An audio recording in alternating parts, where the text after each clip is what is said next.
The Modern Game Podcast.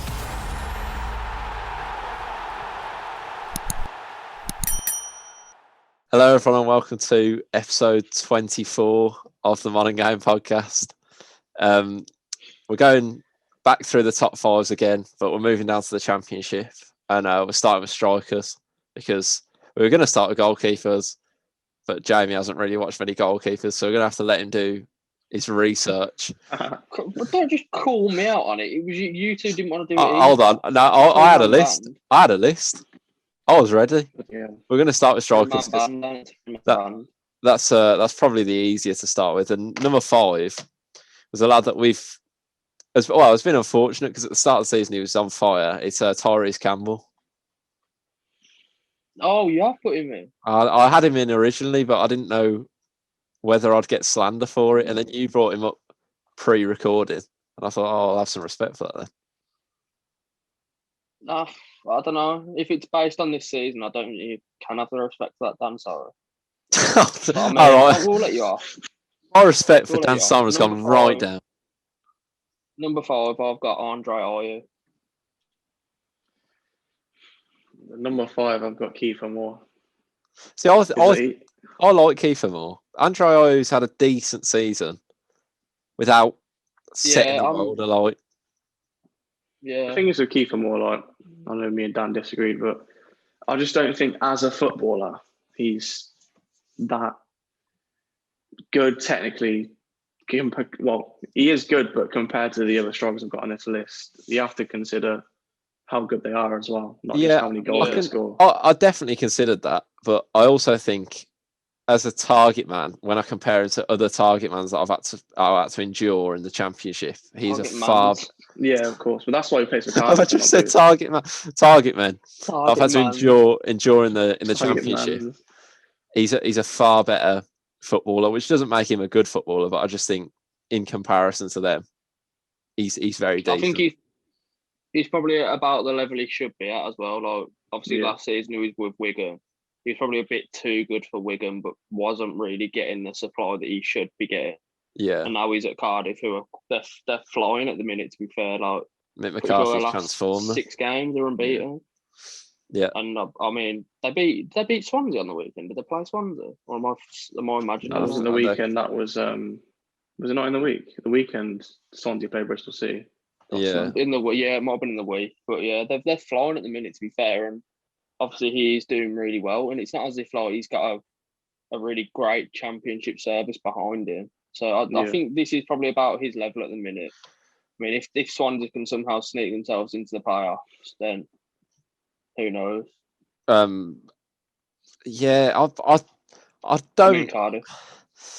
I don't mind Cardiff's team. I think they are having a bit of that new manager bounce though, because obviously and that's what Mick McCarthy does usually.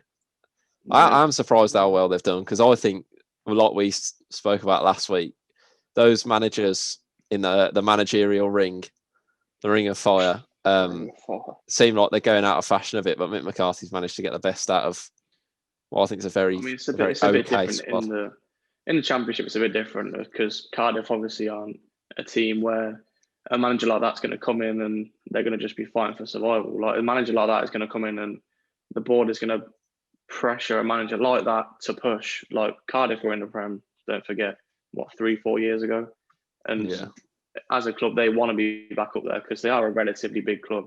They want to be pushing for playoffs each year, and I don't know whether appointing a manager like that is good for the long term, but I feel like for now, like you said, with the bounce, they've got experienced manager and knows what he's doing. He's come in and he's transformed them, but I don't know whether this will last, whether he can keep more scoring, but if he can't, then they've got a good shot, I reckon. They got the same sort of look out of Warnock, really. They appointed Warnock at a similar time, and he just gave them that boost. I don't know what it is about their team, but yeah. In terms of Andre Ayew, he absolutely tore us to shreds, to be fair, when we played him. I mean, we drew 0-0, but he could have had about 4.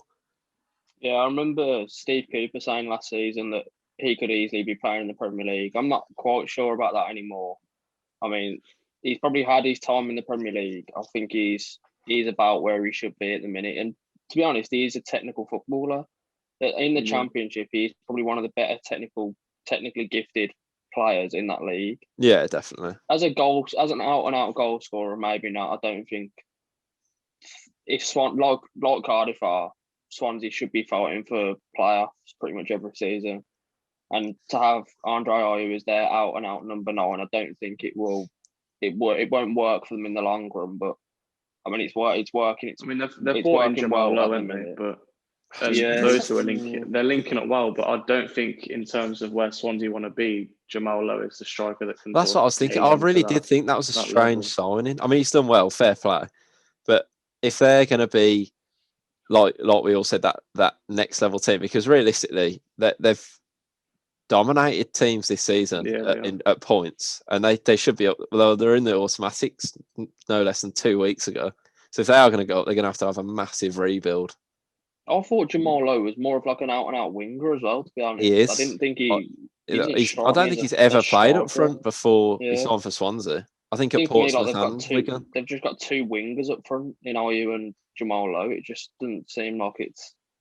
I know obviously Brewster was there last season on loan and he's probably left a bit of a gap, but they've had like 2 transfer windows to try and rectify that now, and they haven't really done much about it. I don't really know how well off they are financially, to be honest. Probably not. I don't think a lot of teams are, but I think they're one of those teams that are relying on loans and sort of shrewd purchases. It's a good point, but keep themselves. It's like Brentford got Tony, and there are League One strikers out there that can come into the Championship and do a job probably more effective than Jamal Lowe. Like even strikers that are like young strikers at big top 6 clubs in the Premier League. Think of like Florian Balogun or Eddie Nketiah, both 2 players that aren't going to get a sniff in at Arsenal this season, and going out on loan to a champion, like a promotion chasing side in the Championship, will probably be very good for them. Just like it was last season for Brewster and Conor Gallagher.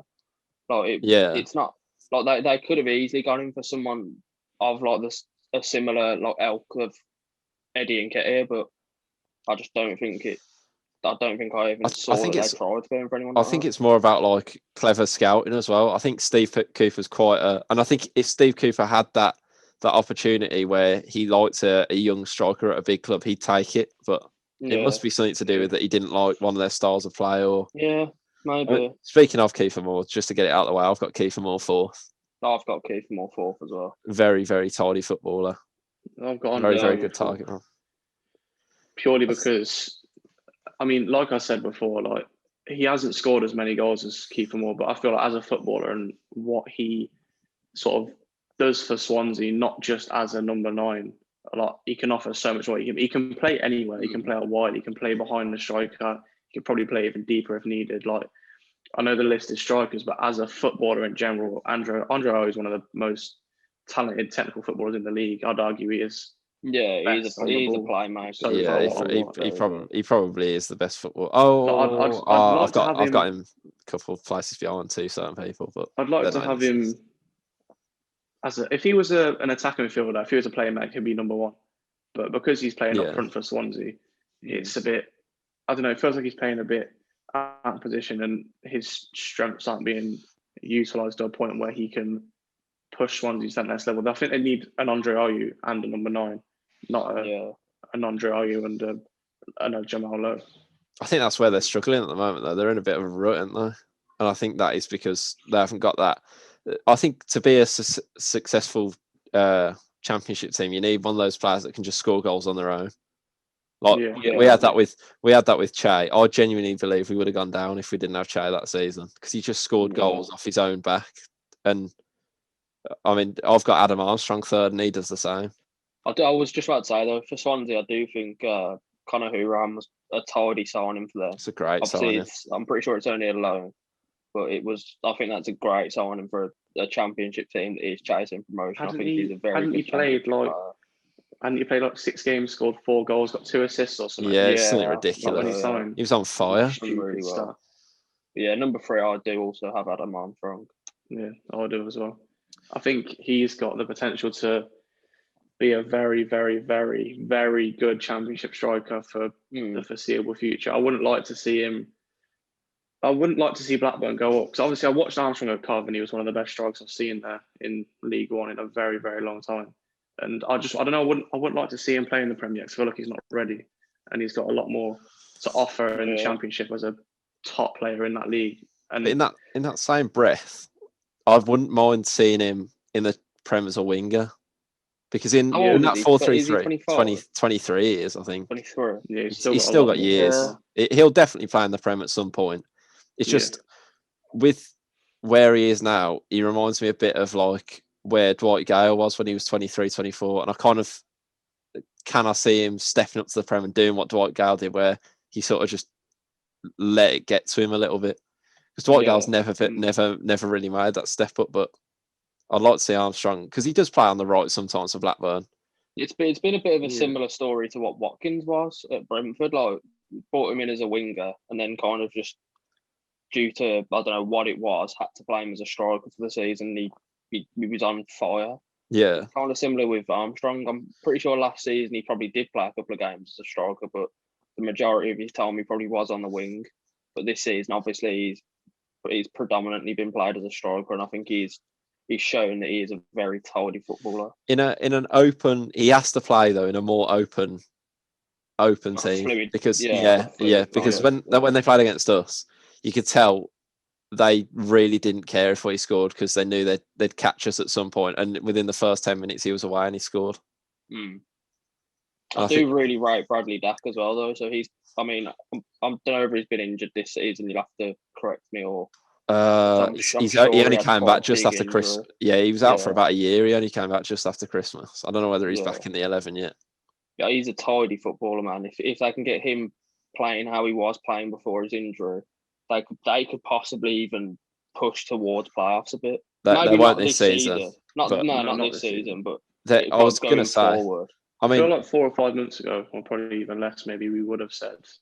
I would have had Blackburn in for a shout for playoffs, but so they've just been massively terrible. I mean, I was going to say we'll probably get onto it when we just have our general talk about our clubs and whatever. Blackburn could seriously get drawn in to us and you, Charles. I mean, I think you're 4 points behind them now. Because all it takes is you add Armstrongs to stop scoring, and they've got nothing. Yeah, because their back four is dire. So it's like I don't want to go on to this too quickly, but I feel like we've all got him in our list at somewhere in the top 2. But Ivan Toney, when he wasn't playing for Brentford against us, they looked lost. They didn't. I don't know. There's no focal point. They just didn't have anything to play for, sort of thing. They were going forward and sort of just looked like they were. They got scared and they got in the box. Did they play Marcus Force against you? Yeah, they did. He's a good player, but he's only young. He's not the Ivan Toney that Brentford are used to. Like, they're used to knocking balls forward and Toney doing it all. Like, going forward, without him, they've got nothing. And I feel like it's a similar situation when Armstrong's not firing for Blackburn. And like you said, they could get drawn in if he doesn't pick it back up again. And it seems like one of those things where a team has there's always a team down there that has a top scorer. I don't know why, but every season there's a team down there that has a striker that gets 20, 25, but their back four always let them down. Like, I think they've got Lenihan, and I think they're playing Bradley Johnson as a centre back for the majority of their games, which is where the problem lies. And I don't think Tony Mowbray is the manager to take them off. Nyambe plays is that how you pronounce his name, right? At the right back. Yeah, Nyambe. Yeah. I do like him, to be fair. They wanted Kipper off us. Well, they wanted him before we got him. Obviously, he chose to come to us for the draw of Premier League football and possibly playing in the Premier League, which obviously didn't work out for him. But they wanted him on loan in January, but for some reason it didn't. Don't know why it didn't come to fruition. But yeah, it's weird because both us and there's probably a few clubs sniffing around him. He's a good centre back. I mean, onto the top 2. I think we've all got the same top 2. It's just what order have you put them in? So I've gone Pookie second, Toney first. Yeah, I've got them the same order. Yeah, I'd say I didn't know, Jamie, whether you were going to go Pookie first, Toney second, just based on at the start of the season we'd had a conversation about Toney. Yeah, at the start of the season I was very sceptical about Toney because obviously as a West Brom fan, when I saw links of us possibly signing him, I was very, very skeptical because obviously jumping from League One straight to the Premier League, that's has it even ever been done before? You've got to be very, very gifted for a Premier League, like a Premier League side, to see something in you that they can think, yeah, he can bag at least 12 goals for the season. Oh, Dele, I suppose. He probably could have. Got a few goals for us this season. Maybe not 10 to 12, but I think he would probably have been more. Yeah, I don't know, because I don't think the service has been there for but I also think this season. Where Grant's useful, you need players around him who are going to slide him in. I'm saying when I watched him at Huddersfield, he had players around him who's going like Pritchard, who are going to, I don't know, who are going to have more space and more freedom to create chances for him. Whereas Tony, if you smash the ball at Tony's chest, he'll bring other players into the game. And his all-round game is slightly better. I think that'd probably have a better effect on you. Yeah, I mean, like I said, I was sceptical, but I'm glad that he's having a season in the Championship where he's proven to be a very good player, because I think if he did go from League One to the Premier League straight away, it could have started horribly for his career. Yeah, definitely. He might have ended up doing that, going down with the team that he was with, and then just you wouldn't have heard of him again. You never know. So the season he's having with Brentford, I think that's going to do a lot for his career now. I do think, regardless of whether it's with Brentford, he'll be playing in the Prem next season some capacity. 100%. Yeah. To get 25 goals in 32 games. I'm sure Premier League teams came sniffing for him in January. I wouldn't have been surprised. I'm sure West Ham were one of them. I'm almost positive. Yeah, I think they were. I feel like he could suit West Ham. If Brentford don't go up, there's no way he stays there. But if they do go up, I think he will stay at Brentford, because they've got that sort of project there, and they've already got the players in place like Norgard, Jensen, etc., that can play at a level and compete in the Prem. They definitely need to improve their wingers, though. I don't think Mbuemo is Premier League level. I really like Mbuemo. I don't think he's Premier League. As possible. And then on the left, I think they're struggling a little bit. I don't think Canos looks the same after he broke his leg.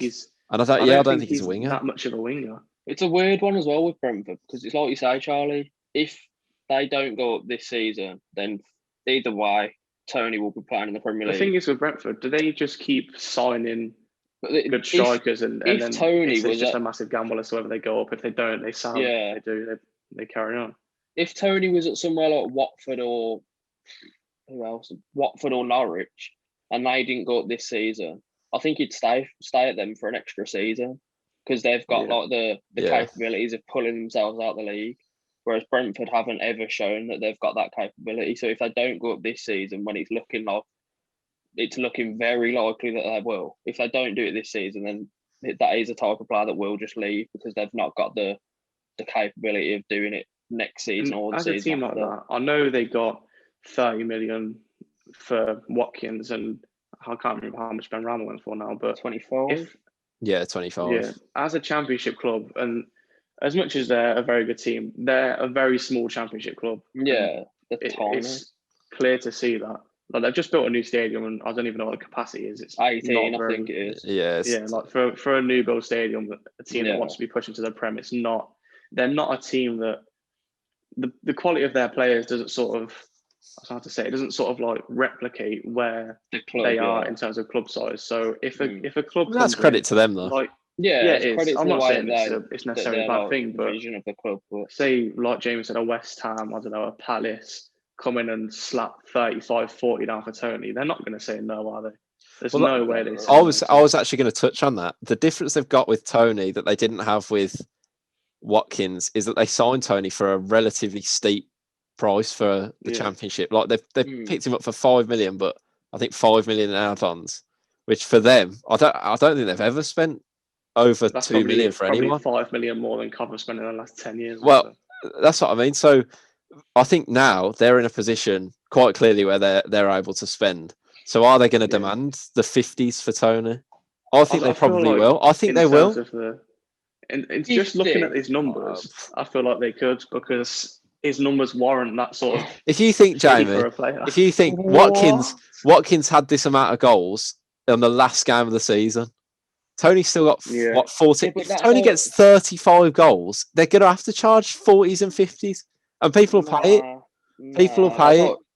Think Even of the if you get seasons half Charlie the amount of Austin had goals in in the the league Prem, when he's been at a younger age. When People will pay it, Jamie. If you charge, no one will they pay charge, 50 million for if they Austin. charge, all right, if they charge 45, someone will No. pay it. I I'd think they would.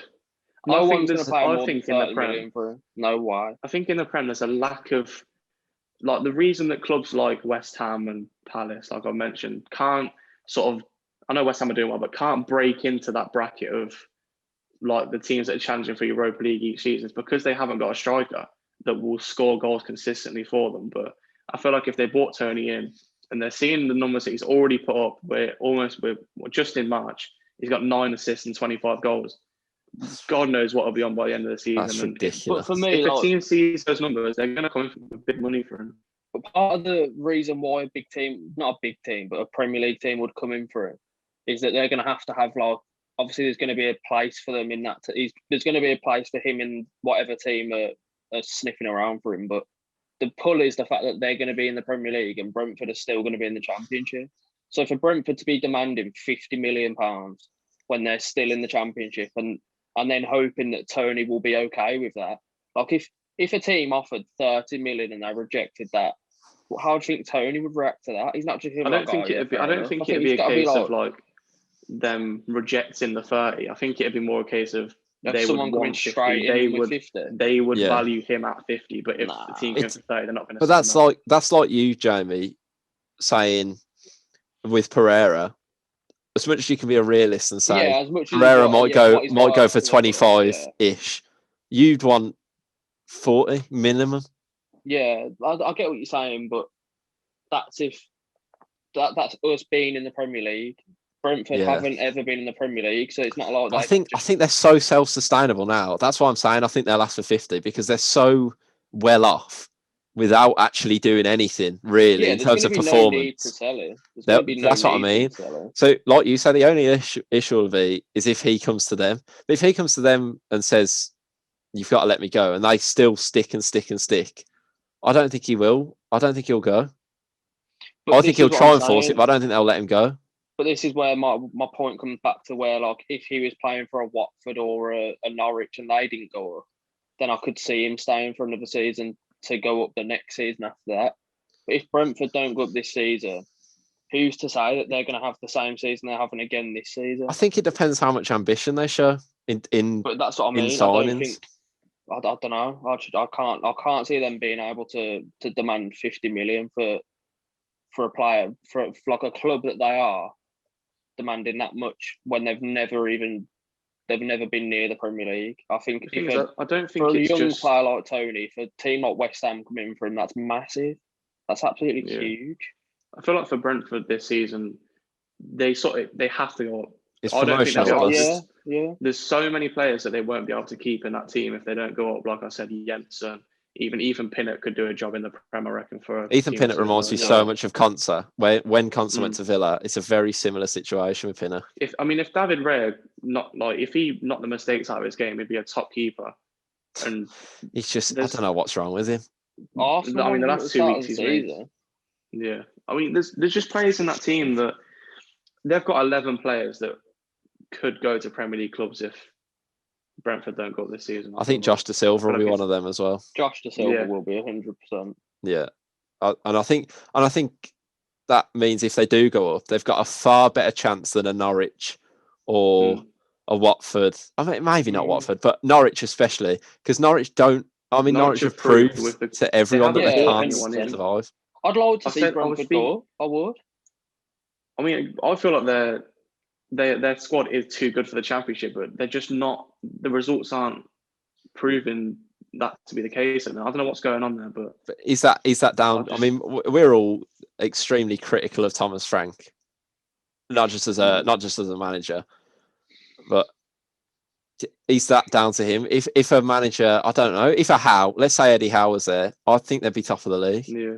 But by some length as well. This is what I mean. As a team, I don't think they are good enough for the Premier League. As a team, as what they are right now, I think they'd be in the same situation as Fuller.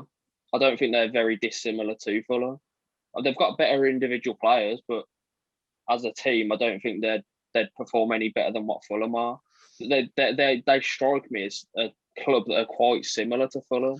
But that's where, if they did go up, they would probably spend a lot of money. I think, that's where I think though they'd spend where Fulham spend quite on big. The right players, where Fulham spend quite big on minimal players, they'd spend a little on a lot of players. But those lot of players, even if they did go down, would become world beaters. But that's what Villa did. Villa that season that Villa came up and spent 150 million. They spent little bits on 11, 12 different players who were all very bang average. None of them were Premier League players. But players I suppose like Trezeguet, Nakamba. Who else was there? Not very good players. That promotion that Villa had, and I mean, if we're talking about the Sheffield United goal, they should have gone down. If they'd have gone back down, that promotion still does them the world of good, just due to payments. Like if Brentford did go up once and came straight back down, they're then in that cycle where for 4 or 5 seasons, they'll always be able to go back up if they can. Yeah, because like I said, I think they're very similar to Fulham, but in a different way. Their recruitment just seems like it would be better than Fulham's. I mean, speaking of, have a better chance. Speaking of teams going down, Jamie, you won on the weekend. I don't know how, Dan. I really don't know how, but I mean, we'll take it. Have you got Lee Mason on a rolling contract now? I really hope so. All jokes aside,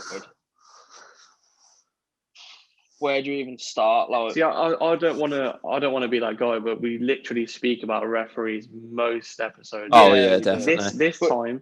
This time, I have no words for it. I just don't know what to say. It's crazy. Normally, we'd probably speak about how VAR made the wrong decision or something, but it was genuinely like. I feel like we're coming to the realization now. Yeah, I feel like we're coming to the realization now that VAR isn't actually the problem. It's the people who control it, and the refs on the pitch that aren't up to scratch and are clearly not as good as the refs that are used in the Champions League and in other competitions. Like, I feel like there's going to be a severe lack of English referees at the Euros this year, even though it's in England. Definitely, because they're just not up to the standard of the ones that are refereeing in the Champions League. Michael Oliver obviously is a very good referee, but even he's had his moments this season.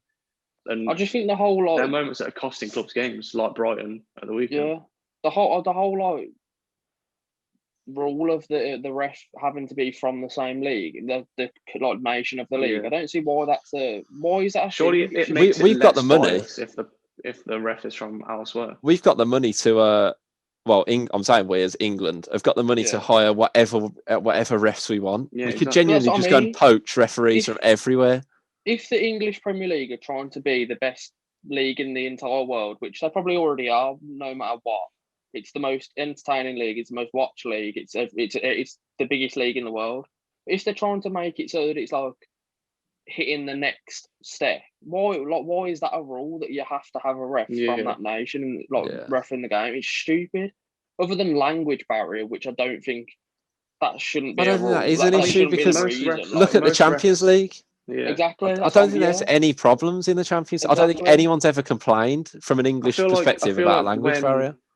When there's like a ref, I don't know, say if there's a Dutch ref who's managing a Spanish team versus a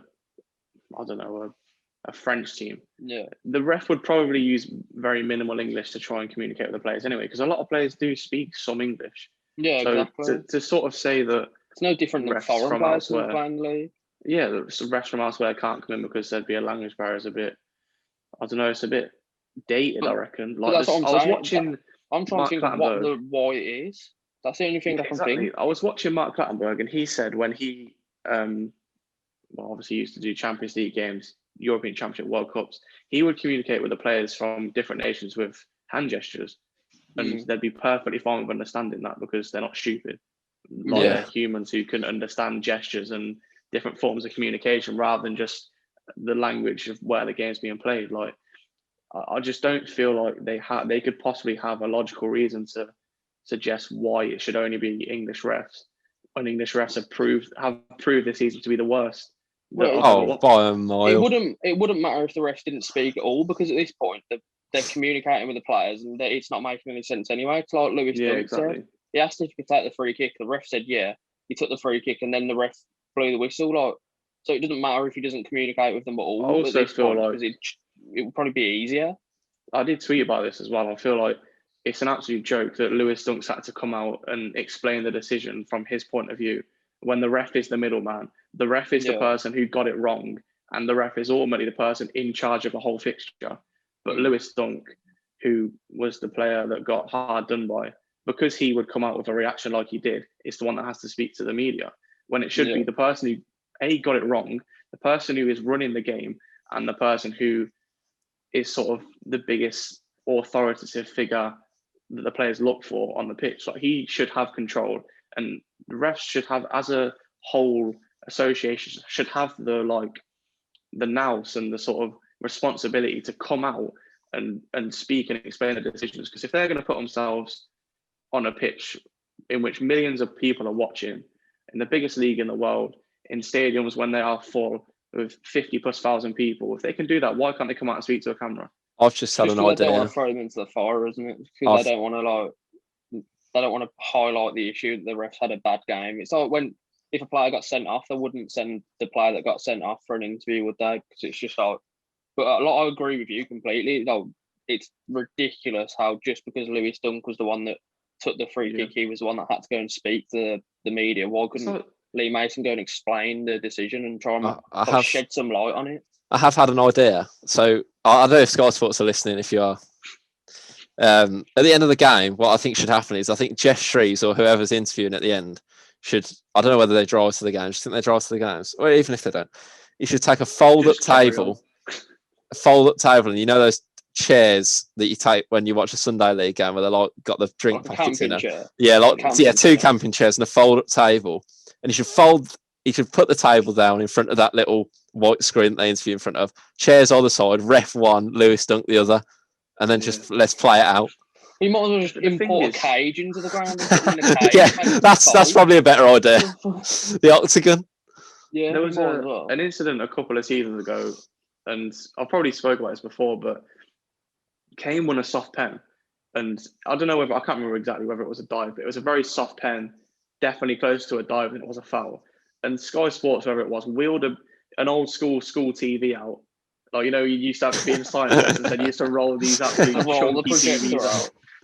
They'd roll this TV out, and they made Kane watch his dive, and like, why have you done that? Why have you done that? Why can't they? Oh, imagine Lee Mason just stood there with a bright red face. They roll this TV out. So it'd be hilarious. You clearly put the whistle to your mouth and clearly said something to Lewis Dunk here. Are you accusing Lewis Dunk of lying, or are you accusing yourself of being an awful referee? That should be the case. The whole thing with this incident is, it doesn't matter whether Lewis Dunk said to him, "Can I take it or not?" And he said yes, or whether he said yes. He blew his whistle. So you can see the whistle blow. Either way, he blew the whistle. So Lewis Dunk has got no reason to not take the free kick.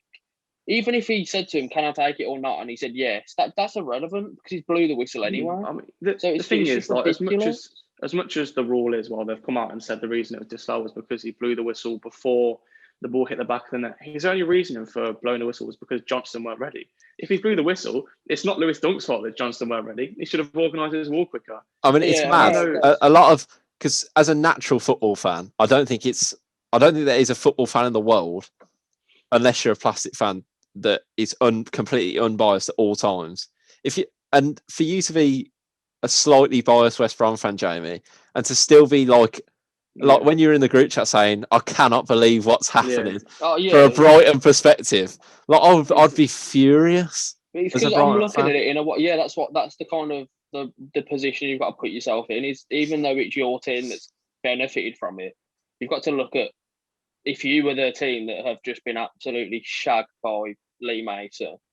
And it's not probably not the right way to phrase it. Well, yeah, it's not the first time they've been screwed over by the refs or VAR this season. Harry Maguire, when at the start of the season, when the final whistle blew, and then they somehow brought it back and gave them a penalty after the final whistle blew. Like, what? That's not a rule. And why is it happening? Like, it's just not fair. You've got to, like I said earlier, something's got to be done. Like, as much as that is VAR and they're using VAR to come to that decision, why are the people in charge making decisions like that make no sense? And however many months down the line, we're still sat in on a podcast talking about it, and we still have no idea why that's a rule and why that was allowed to be given. Well, apparently, it went to VAR because they were checking if the ball had crossed the line before he blew the second whistle. So obviously, it's also a rule that if you say, for example, there was a handball and the ref and VAR don't look at it when the ball goes out and the ball comes back into play, they then can't stop the game and check it. They have to do it when the ball goes out the first time. And then stop it there. If it goes out the corner back in. and they don't check it, the corner gets taken. They can't then go back and check it as much as it was a blatant handball or not. But that's how does that rule correlate to blowing for full time and being allowed to come back? That's why that one doesn't make sense. It just doesn't make sense. I think in the general perspective, like I said on Saturday, and I only know this from Football Manager, so it might not be true, but their research is pretty in depth. But every position in the Prem is an extra 2 million. So say you cost Brighton that 2 points, it might just be that 2 points. But then do you say to Lee Mason, you might have cost Brighton £2 million? It'll probably cost them more. It'll probably cost them more. They could go down. Especially, I feel like the point is not the fact that Brighton have now suffered and lost the game. It's the fact that West Brom have won the game. Because now West Brom are going to be closer to Brighton than they should have been. As much as, obviously, Brighton had their own chances and they should have scored twice from the penalty spot and had a lot of other chances they should have scored from, but that was a goal. It went in the back of the net and it should have stood. And it would have changed the course of the game. I mean, I didn't watch the game, but I assume they were on top, relatively on top. They like Charlie said, they had countless opportunities to score. They had 2 missed penalties, which I thought that I didn't think they were penalties. The second one definitely wasn't a penalty. The first one was debatable. But the second one, the second one's never a penalty. The second one, I don't understand. And did they give from the angle I've seen? I just don't get how we could possibly, with replays and the unlimited amount of time they have to come to that decision. I don't see how he's given a penalty. It comes back to the same point I've made about 4 times already. It's literally VAR is the perfect invention for this kind of situation because it shows all the angles. It shows slow-mo. It shows, I don't know, whatever else you want to see, you can see it through VAR. But the people in charge of it, I don't know what they're looking at. Are they looking at a replay from like a different game or something? Like, I don't get how they can come to decisions that get so criticised by 95% of the general public in the week. Like, if that's all we are. People looking at VAR, all we are is the general public. Yeah, and we're still to make decisions on games like they are. It's crazy. I had a conversation with Owen on the weekend. Shout out to Owen. I don't know if might have to tell him to listen to this one. When that free kick happened and they obviously got cancelled out or whatever, Owen said to me, he was like, they'll definitely get a penalty now, like a soft penalty. I was literally about to make this point. Because their conscience kicking in, whether like they know they've completely screwed them over and they've just thought, well, this is our chance to just kind of rectify it. That's always been the case. That has always been the case in football, even before VAR. I remember this is a very Ty from Arsenal Fan TV memory about like the Bavel one.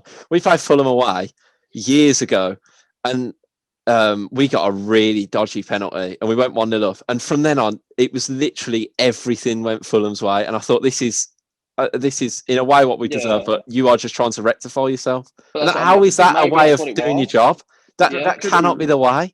I could be wrong, but because I was working on Sunday, I didn't see any of the games. But wasn't there an incident with Maguire or something? The ref said like, "Oh, I can't give this because I just that." And Luke Shaw was the middleman. Luke Shaw's come out and said he heard it wrong, but apparently he said something like, I can't give this because there'll be uproar.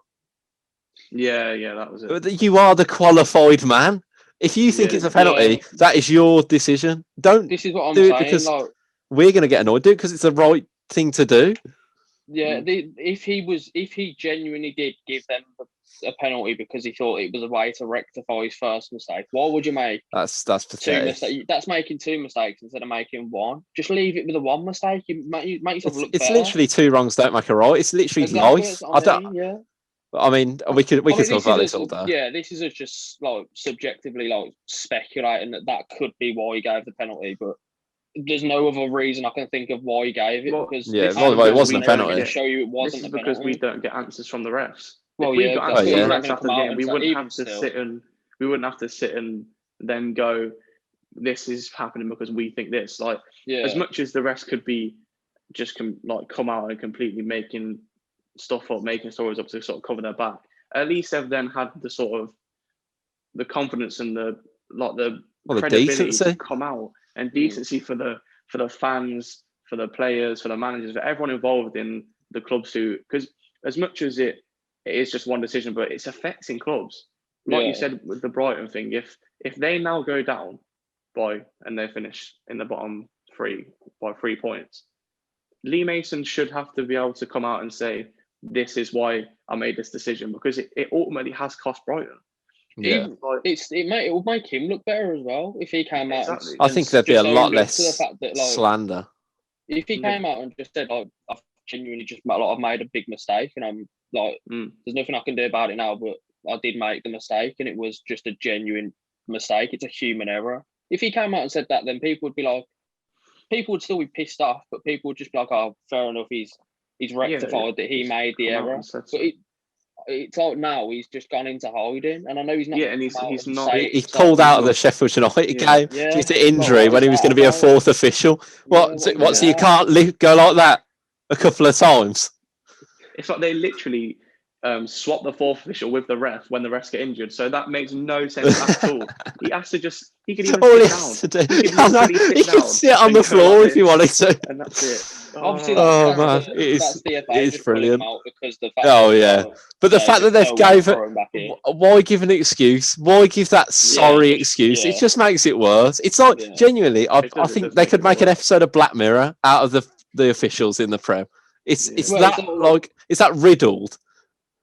I can't understand what Charlie sent in the chat, where it's like a meme where it's Ant and Deck in Lee Mason's ear, right now give a free kick and then take it off. It genuinely is like that. It's just feels comical. like that, obviously it's at Brighton's expense.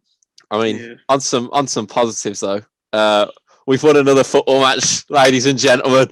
We're on the road to the playoffs. I said last week. You've got 2 minutes. Oh yeah.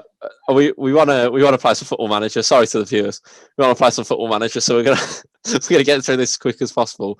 Alan Halilovic, I've been talking about him since we picked him up on a free, how good he is, and he's finally sort of proving to everyone that doesn't watch Blues regularly, which is most people, how good of a footballer he is. I mean, that goal, I put it was in our group chat about 4 times. What a finish. And for the majority of the game, we were terrible. First half, we were the better side, but we didn't do anything. And fair play to Karanka, these substitutions won us the game, which has been the exception rather than the rule for the last 5 weeks. But we've got Huddersfield tonight. If we win that, I'll start to believe. I'm still not believing. I still think we really might go, but I'm starting to believe. Tonight, I think, I don't know, I might be Huddersfield wrong, drop below us. Yeah, they go below us. Yeah. And then I think it'd be because Rotherham and Sheffield Wednesday play each other. Well, they've both got games in hand, but they can't overtake us anymore because they both lost at the weekend. Yeah, so Sheffield United can't. Sheffield Wednesday can't. Rotherham can, but they'd only be above us by a point. I think one of their games in hand is against Norwich or someone of that ilk. So I think in that respect, Saturday was massive because we've gained a little bit of breathing room, and I think that's all we needed, and a bit of confidence. Like I think that's the first time we've overturned a deficit this season. I think that might do us the world of good. That's the good thing about the relegation as well. Like you can look at it now that the teams below you are, of course, going to drop points where you might gain them. Whereas, like if it's a race for promotion or like in the Premier League for the title, you've always got to look at it as the teams below you are going to win their games, so you have to win yours. But for you two now, it's kind of just like you've just got to. We've got to see it out. You've just got to see out the season and pick up the odd point. We were talking about this before. We were saying how the past 4 or 5 weeks we've just been cancelling each other out. Like the past 5 weeks, we might as well not played because every time we've won, you've won. Every time we've drew, you've drew. Every time we've lost, you've lost. This week we picked up a good point against Blackburn away, and as much as they're not in great form for a team that's fighting relegation, that's a game Blackburn should win. If you draw your away games and win the majority of your home games, you'll do well. As well. That's what I mean. We've got that's our first home win since October. We've got Middlesbrough tonight. It's they're another team that dropped off, and it's a very winnable game for us if we decide to turn up. You've got probably the biggest game of the night in terms of ours is massive. I feel like our reviews are becoming basically a Blues and Cov review now because of where we stand. I think next year the personal reviews might just become let's review the Championship because a lot of it's so intertwined now. Like we're getting to that point in the season where I couldn't tell you who's going down. It's between us two, Huddersfield, Sheffield Wednesday, and Rotherham for those two places. I think everyone else will be out of it. Sheffield Wednesday could scrape themselves out now with Darren Moore. I don't know. That's a good appointment. It's a risky appointment. It's a good appointment, but I think it's what I would have done at Blues when I said I was going out. I think someone like we were. I think we'll keep coming back to this, but that new sort of style of play that you have to play is be on the front foot at all times. Otherwise, you'll get battered. I do really hope he does well. Just obviously for his affiliation with West Brom and the fact that he's just a great goal. Yeah, I really like Darren Moore, but by all accounts, I hope he fails incredibly, just for the sake of us. It is a huge move for him. To be fair, Sheffield United are definitely big club. Are a big club. And the thing is, though, I feel like if they go down, I feel like it's a bit of a step back because probably if they go down, they've already got a very depleted squad, and I feel like the players that are left that could do a job will leave. And their owners are in some right trouble. Any club not any club, but any club in the sort of bottom half, he could be a player that could scrape a team out of relegation. But Sheffield Wednesday haven't got the squad anymore to be that big club that they are. I feel like if they go down, I feel like they will, but it's still an if. But I feel like they will go down. I just can't see them keeping the players they've still got, and Darren Moore will then be managing a very, very average League One. So, do you think the bottom three right now are the ones that all drop? Well, I mean, looking at it before, it was always the games in hand always threw me off because I was like Rotherham are on a mad run of form; they're going to overtake us. But the games in hand don't scare me anymore because they are against tough teams and they can't catch us. But just from what I've watched, Wickham. They're not even in the conversation. Wickham have down. Rotherham, as much as they did have a decent run, when we played them, they were the worst team I've seen. They were probably worse than I watched them last year. What did you think of Sheffield Wednesday? Because I thought Sheffield Wednesday were the worst team I've seen this season. We drew against them, and we didn't have a very good game, so it was a bit of a it's a difficult one to say. Game. I mean, we've obviously still got to play them again, so they've done well to be where they are now with a 15-point deduction. It got moved to 6 in the end. Yeah, it was only 6. Oh, it was 6. Yeah, it started at 12. If it was 12, they'd be miles off. Yeah, I was thinking, didn't it start at 12? I think they'd be well to get where they are. I think they'd be level on points with us now if they had their on. If they didn't have their points deduction, they'd be level with you. See that'd have really made me sort of think it's squeaky bum time for the last. I mean, it still is. Yeah. Like tonight, I feel like it's win or we're in some serious bother again because, I mean, I've been building up to this run of games, but it's going to start hitting us when we play. I think we've got Barnsley, who are a playoff team, which sounds bonkers, but they're 7th with a game in hand. So Barnsley, who are a playoff team, Bristol City have just hired Nigel Pearson, Watford, Brentford, Swansea, Stoke, Reading that are our next 7. Or we could get turned over in those games, and it's one of those things that if we win tonight, at least I can sort of hold out some hope that we might be able to stay above the water for our last 4 games. But I do think that both of us, Charlie, will be in a last day. It's a survival scrap. It's a dice roll. That's the only way I can describe it. It's a dice roll at this point. Yeah. Once the games in hand have been rectified and we can actually see where each team is, it's going to be a matter of. It's got to be soon where the games in hand are played because I think there's a week. I think the week after next, we both have a week break, so there must be some games in hand being played then. And by probably the end of March, we'll be able to see how it's gonna shape. I mean, we've both played each other twice, but I don't know about you. We've still got to play Wickham again, Rotherham again, Sheffield Wednesday again, Huddersfield again. We've played everyone, I think we're really on a bad home stretch, but then I think our last 4 games are Derby, Forest. I mean, I can tell you, Derby, Forest, Cardiff, Blackburn, which are winnable. Oh, no, we've got to play Rotherham. So Rotherham, Forest, Derby, Cardiff, Blackburn are our last 5, and that for me, and it sounds ridiculous. 15 points. We could easily win all of those games. The difference is with where you are and where we are. Your squad is so much better than ours, and there's games like you just mentioned that you should be going in and saying we can win this, but that's their games that we're going into saying, yeah, well, if we get a point, it's a very, very big point for us. Yeah. Our running is our last 5 is Barnsley, Stoke, Preston, Huddersfield, Millwall. That's a very, very good last 5 games. Yeah, I mean, this month is our make or break month, because obviously we play Middlesbrough tonight, so that's probably the toughest game we've got coming up. So then we've got Derby on my birthday on Saturday, Rotherham, Luton, Wycombe. Which those 3 games after the Derby game are games that if we pick 9 points from, you'll be out of it. We could have pushed, yeah. You'll be out of it if you pick up points from those. But I think come next week's podcast, I could either be so far slumped in my chair because I'm fearing what I feared 2 weeks ago, or buzzing. And I think I'm already slumped, but I think you're at quite a nice point though, Jamie. I don't think I am. How could you possibly say I think you're at quite a nice point in that you've come to terms with the fact that you're going to go down. Like it's already sunk in, and you're still going to be playing in a good league next season. Like for me and Charles, that jump down, it's like jumping off the Burj Khalifa. Yeah, like we might not get back up. And you might die. We might die. We might die. I think that's a good time to move on to the games. Should I go first? Mine's a bit of a longer one. I want to go first because I want to get mine out of the way. Well, okay. Right then. Mine's a bit.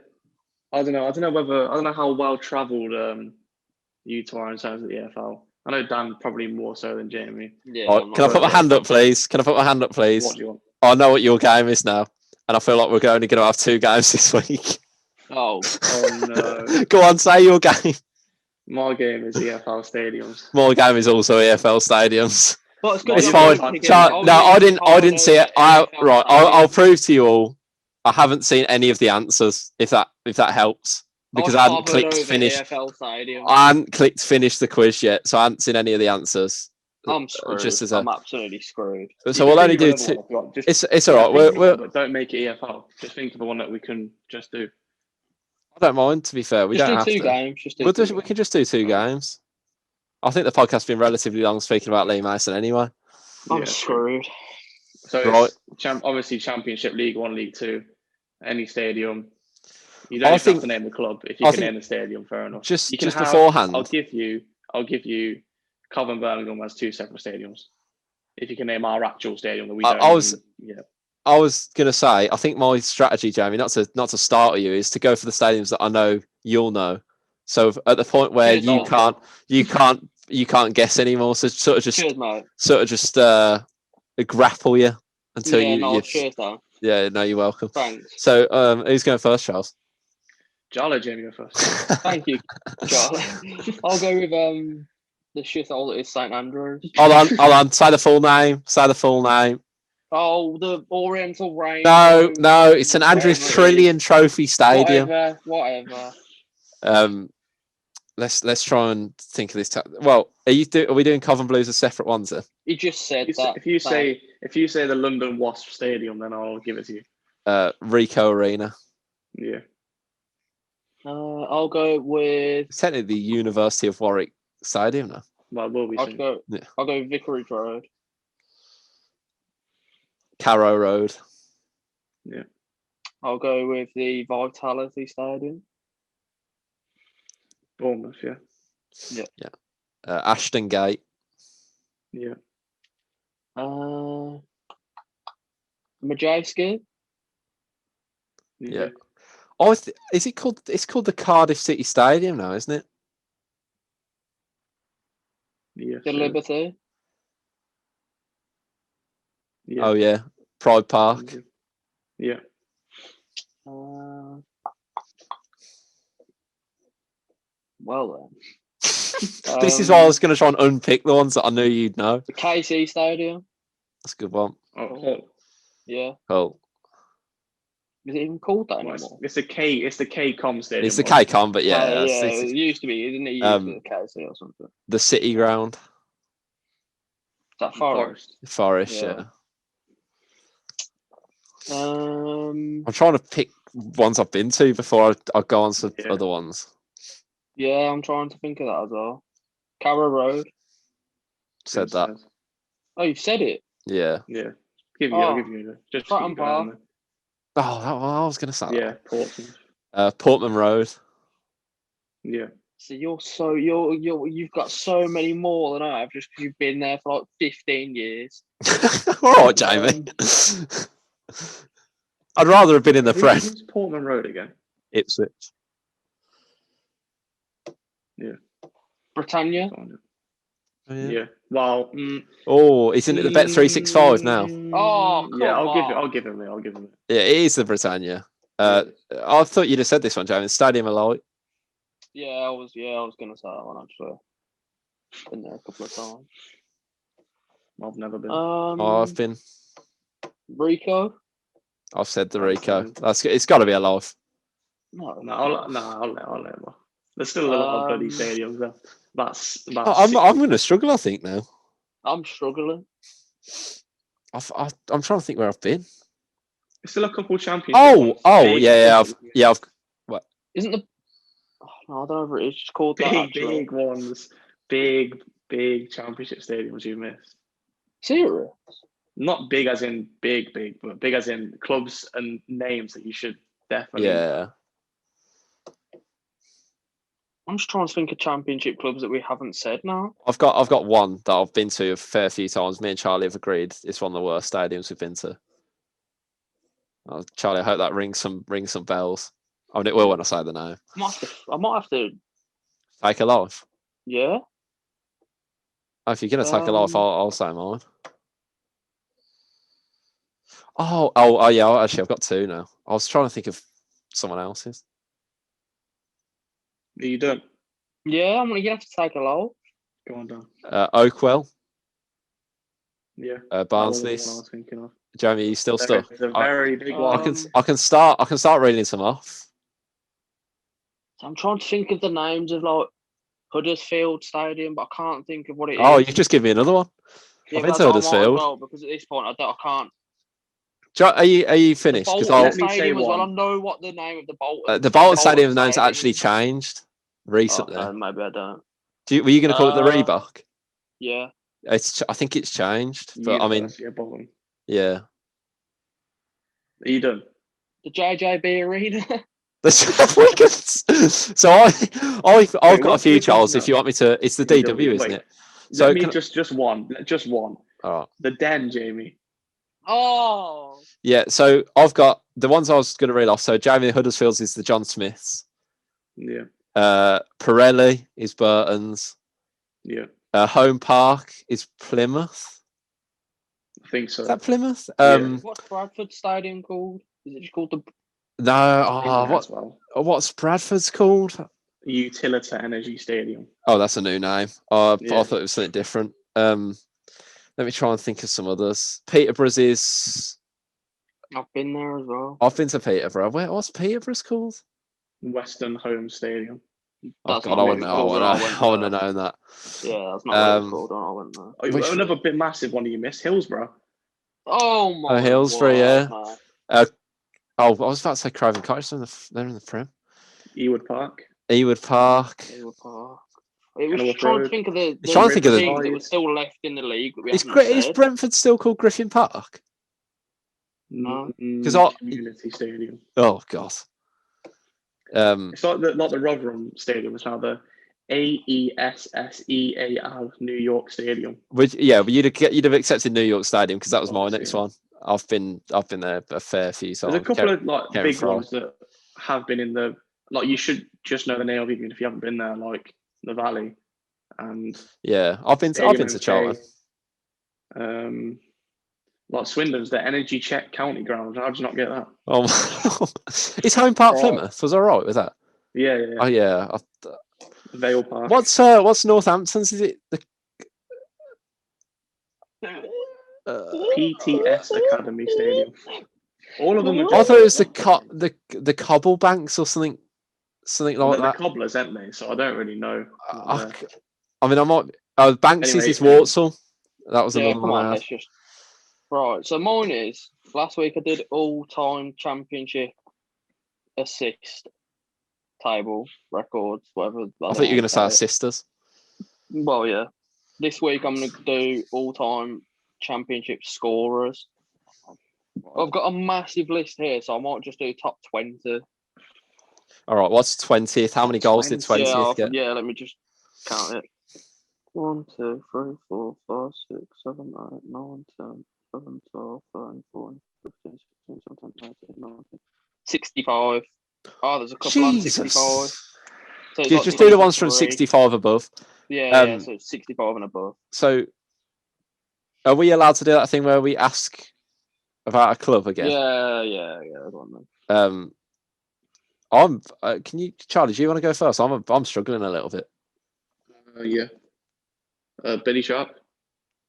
Yeah, he's second with 114. Billy Sharp. Mm-hmm. Oh my god. He's only bloody played in the championship for his whole lifetime, pretty much. I'm going to really struggle, I think. Can I have the club for the top one? Wow.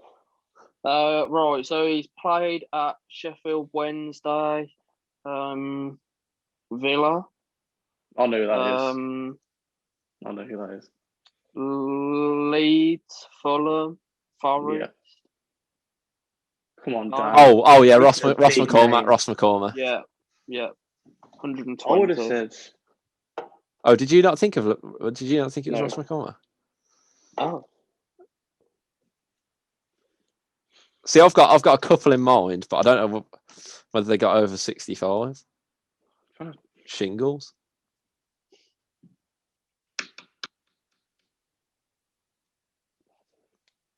David Nugent. There's like over 20 players, isn't there? 88. Lewis Grabban. Yeah, 96. There's someone in between him and Billy Sharp. I'm trying to think of players that were strikers on the assist list as well. Yeah, it's a good idea. Peter Whittingham, is he on there? He scored goals. Peter Whittingham. Yeah, 78. Is he? Bloody hell. He took every free kick that the championship ever saw.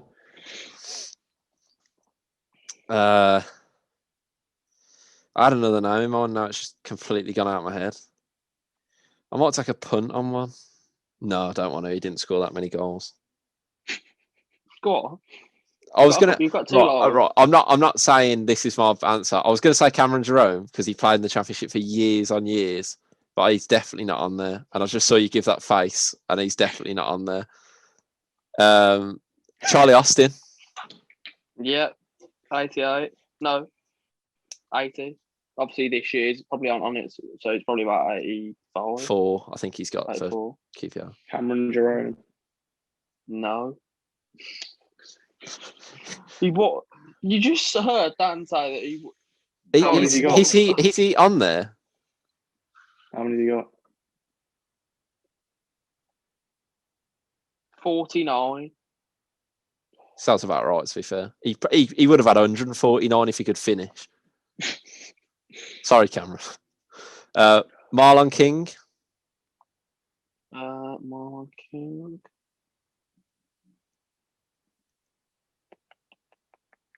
No.